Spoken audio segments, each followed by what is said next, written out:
Hi, my name is Michelle Tran. I'm a multidisciplinary artist. My work sits at the intersection of ethnomusicology, intergenerational trauma, and cultural preservation. But the origin of my story is much simpler than that. It actually started with this ABBA CD, which I found while cleaning my house. I go to my mom and I ask her pretty much, how did you come across this Swedish pop group as someone living in Vietnam? She told me ABBA was one of the many groups that she listened to while in secret. She goes, this music was banned, so I listened to it on a little radio under my covers as a kid. The idea of banned music was so foreign to me. As a musician and someone who loves music, I could not imagine being deprived of my greatest joy. It made me feel compassion for my mom. This image of this 8-year-old kid listening to music in secret broke my heart. My mom has told me about her past before.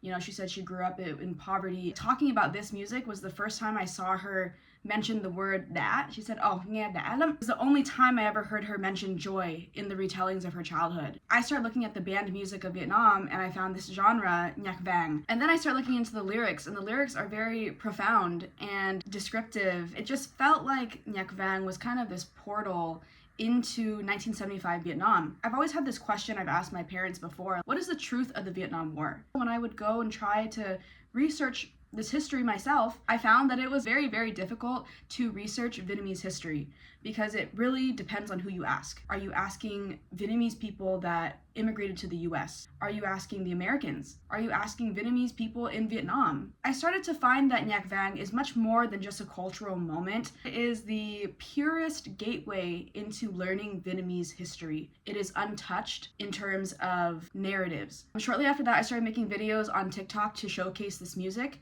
In my videos, I talk about the context of the song, I translate some of the lyrics, and help people understand musically what's happening in the composition as well. I'm a classically trained musician. I am trained to identify the emotions behind composition, the emotions behind the inflections and lyrics, and I wanted to show the totality of these artists to people of my generation so they can appreciate the lineage of artists that came before us. People of my generation are telling me, thank you for showcasing our history. I didn't know this. People didn't teach this in school. My parents and I don't really talk about things like this. And that's when I realized the importance of a Vietnamese person knowing their own history and why that's powerful, because our community has faced erasure in our own history. As I've continued on this journey, I've uncovered another layer, which is this intergenerational piece where the younger generation and older generation are fundamentally at odds. It seems impossible to find common ground within our own households. Parents are not talking to their children, vice versa.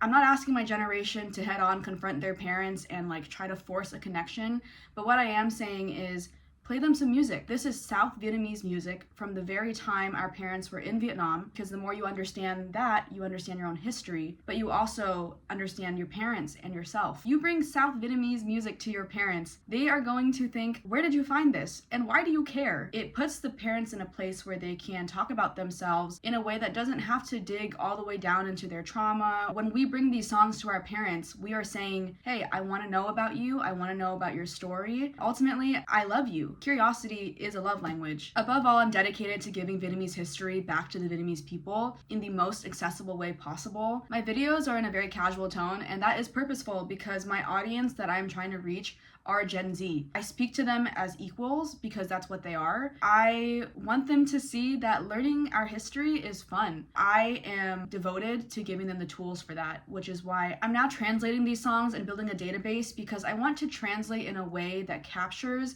the intention of Ivan or Pham Duy, and these men are so precise in the words they wanted to use, the connotations that they chose. I also use this music as a vehicle to encourage my community to create and be their own artists. I'm also a videographer and a photographer. I use those skills to showcase my community in other ways through these food journalism pieces where I talk about the history of our food. I highlight Vietnamese owned businesses. Food in the Vietnamese community is beyond sustenance. In our history, food has a lot of cultural significance. The final facet that ties all this together is my project is called HelloImTTKT.